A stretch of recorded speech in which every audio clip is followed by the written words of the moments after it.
ఇప్పుడే జీ5 app download చేయండి. చూడండి మీ ఫేవరెట్ టీవీ షోస్ ఎప్పుడైనా ఎక్కడైనా. ఆ వ్రతాన్ని కూడా చెడగొడతావా? పోమమ్మా, మనం కూడా వ్రతం చేసుకుంటున్నాం కదా, ఎందుకు చెడగొడతాను?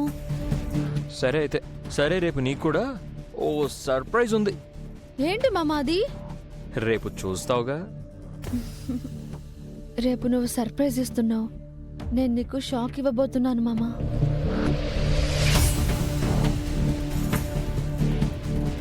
ఏంటి సీత ఆలోచిస్తున్నావు? వెళ్ళి లైట్ ఆఫ్ చేసిరా, త్వరగా నిద్రపోదాం.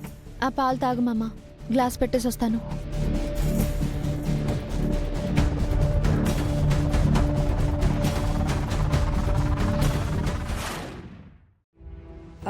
వ్రతానికి అందరినీ పిలిచాను జన. ప్రీతిని కూడా పిలుద్దాం అనుకుంటున్నాను. పిలవాలా వద్దా? నేనే నీతో ఈ విషయం చెప్దాం అనుకుంటున్నాను మహా. కానీ ప్రీతి నీకిష్టం లేని పెళ్లి చేసుకుంది కదా, నువ్వేమంటావోనని ఆగిపోయాను. అదేంటి జన, ప్రీతి మన కూతురు, తననెలా కాదనుకుంటాను? ఇప్పుడే ప్రీతికి ఫోన్ చేసి రేపు వ్రతానికి రమ్మంటాను. సరే, రేవతిని కూడా పిలవనా? అవసరం లేదు.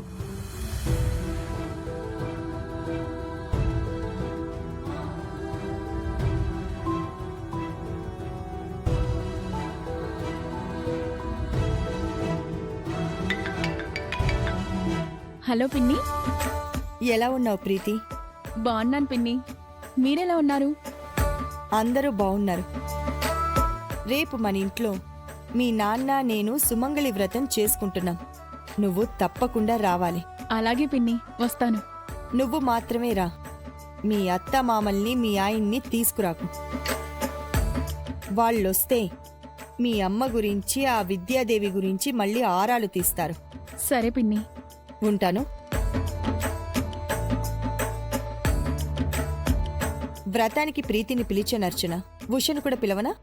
వద్దు మహా, అది నన్ను కాదని ఆ రాకేష్ గారిని పెళ్లి చేసుకుంది. దాన్ని పిలిస్తే వాడు కూడా వస్తాడు. ఫోన్ చూస్తే నాకు కోపం వస్తుంది. ఇంకా ఎన్నాళ్ళు నీ కోపం? నేను ప్రీతిని క్షమించినట్టు నువ్వు ఉషని క్షమించలేవా? ప్రీతి నీ పెంపుడు కూతురు, ఉషా నా కన్న కూతురు. తేడా లేదా? నేను కూడా ప్రీతి మీద ప్రేమతో ఏం పిలవలేదులే. ఇందాక నువ్వు వచ్చి వ్రతంలో సీత జనా పక్కన సుమతిని కూర్చోబెడుతుంది అని చెప్పావు కదా, నువ్వు వెళ్ళాక ఆలోచించాను.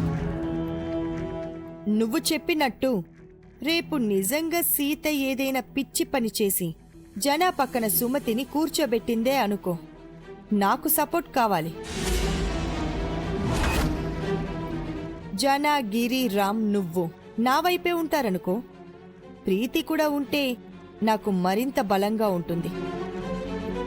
తన తల్లి కాని తల్లితో కన్యాదానం చేయించింది అని పెళ్లిలో ప్రీతి గొడవ చేసింది కదా, రేపు సీత ఏం చేసినా ఆ గొడవ మళ్ళీ రిపీట్ అవుతుంది. నువ్వు జీనియస్ మహా. రేపా సీత ఏం ప్లాన్ చేస్తుందో తెలీదు కానీ నువ్వు ముందే సీతకు చెక్ పెట్టేశావు. ప్రీతిని పిలిచి చాలా మంచి పని చేశావు. సీతకిది పెద్ద షాక్. మీరు నాకు షాక్ ఇవ్వడం కాదు, నేనే మీకు పెద్ద షాక్ ఇవ్వబోతున్నాను. మీ పిలుపుల్లో మీరుంటే నా పిలుపుల్లో నేనున్నాను. రేపు నేను సుమతి అత్తమ్మ, జనార్దన్ మావయ్య కలిసి వ్రతం చేసేటట్టు నేను చేస్తాను. నా ప్లాన్లు నాకు ఉన్నాయిగా. జీ5 యాప్ డౌన్లోడ్ చేసి అన్ని ఎపిసోడ్స్ పూర్తి ఉచితంగా చూడండి.